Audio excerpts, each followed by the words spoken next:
भारतीय राजनीति में ना एक बहुत बड़ा तूफान आने वाला है।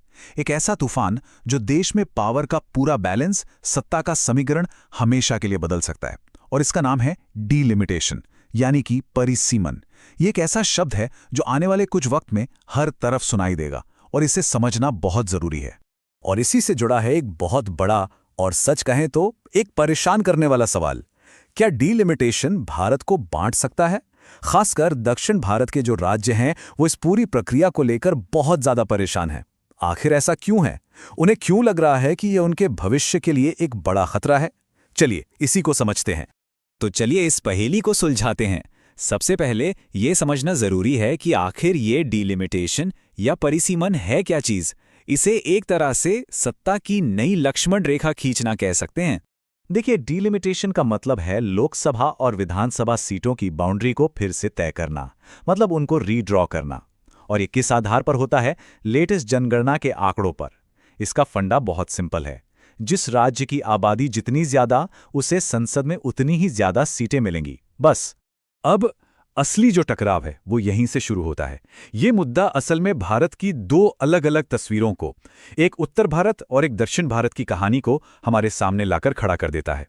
यहां पर ना हमें दो बिल्कुल अलग अलग कहानियां देखने को मिलती हैं। एक तरफ हैं दक्षिण भारत के राज्य जिन्होंने परिवार नियोजन को बहुत अच्छे से लागू किया और अपनी आबादी पर कंट्रोल किया। वहीं दूसरी तरफ उत्तर भारत के राज्यों में जनसंख्या बहुत तेजी से बढ़ी। अब परिसीमन का सीधा सा मतलब क्या है? ज्यादा आबादी मतलब ज्यादा सीटें। और इसी वजह से दक्षिण के राज्यों को डर है कि कहीं उन्हें अपनी इस कामयाबी की कीमत संसद में अपनी सीटें गवा कर न चुकानी पड़े।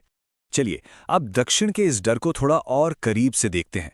उनका एक सीधा सा सवाल है, क्या हमें तरक्की करने की सजा दी जा रही है? तो दक्षिण के राज्यों की चिंता आखिर है क्या? सबसे पहली और बड़ी चिंता है संसद में अपनी राजनीतिक ताकत खोने का डर। कम सीटों का मतलब होगा कि देश की नीतियों पर उनका असर कम हो जाएगा। उन्हें लग रहा है कि विकास और जनसंख्या कंट्रोल जैसे अच्छे कामों के लिए उन्हें इनाम मिलने की जगह एक तरह से सजा दी जा रही है। और दूसरी तरफ उत्तर प्रदेश और बिहार जैसे ज्यादा आबादी वाले राज्यों का दबदबा काफी ज्यादा बढ़ सकता है। उनकी जो भावना है उसे ये एक सवाल बहुत अच्छे से बयां करता है। हमने विकास पर फोकस किया, अपनी जनसंख्या को काबू में किया, और अब क्या हमें इसी बात के लिए सजा दी जा रही है? ये सवाल उनके पूरे नजरिए को साफ कर देता है। मामला सिर्फ कुछ सीटों के घटने बढ़ने का नहीं है। इसका असर पूरे देश की राजनीति पर पड़ सकता है। पावर का जो बैलेंस है वो पूरी तरह से बदल सकता है। इसका असर एक चेन रिएक्शन की तरह हो सकता है। सबसे पहले तो देश की राजनीति पर उत्तर भारतीय राज्यों का दबदबा बढ़ जाएगा। इसकी वजह से उत्तर और दक्षिण के बीच जो क्षेत्रीय असंतुलन है वो और भी ज्यादा गहरा हो जाएगा। और आखिर में ये भारत के संघीय ढांचे यानी फेडरल स्ट्रक्चर की नींव पर ही सवाल खड़े कर सकता है, जिससे केंद्र और राज्यों के बीच तनाव और बढ़ सकता है। अब सवाल उठता है कि ये मुद्दा अचानक से इतना बड़ा क्यों हो गया है? इसकी वजह इतिहास में लगी एक रोक है, एक फ्रीज है, जिसकी समय सीमा अब बस खत्म होने ही वाली है।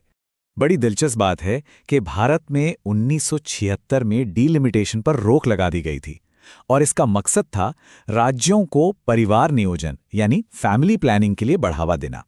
बाद में इस रोक को बढ़ाकर 2026 तक कर दिया गया।